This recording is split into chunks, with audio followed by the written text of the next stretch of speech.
এই যে আজকে সকালবেলায় চাদরগুলো হয়েছে, এই চাদর সব হয়েছে। চাদরগুলো কালকে বলেছিলাম, আজকে কেটে তৈরি হয়েছে। এই বিভিন্ন কালারের চৈত্র সেল। ওর বাবা এবার তখন ভাঁজ দেখাতে পারিনি, এবার ভাঁজ করে দিয়েছি। এইবার এগুলো নিয়ে যাবে ওর বাবা, আর দোকানে নিয়ে যাবে। এবার দেখিয়ে দাও কি কি রান্না হয়েছে। ভাত, এই লাল শাক ভাজা, কুমড়ো ভাজা, আর সকালে ঢ্যাঁড়স দিয়ে আলু দিয়ে বেগুনের তরকারি করেছিলাম, এই তরকারি এক বাটি হয়েছে। আর আলু আর সজনের ডাঁটা সর্ষে পোস্ত মিশিয়ে একটা তরকারি করা হয়েছে।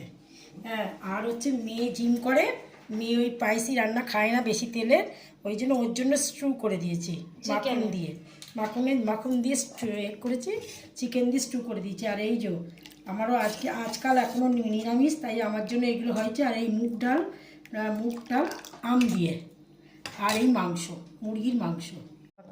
কাল রাত্রিরে আবার দই পেতেছি নতুন করে, সেই দই আমরা 3 দিন অন্তর নতুন করে দই পাতি।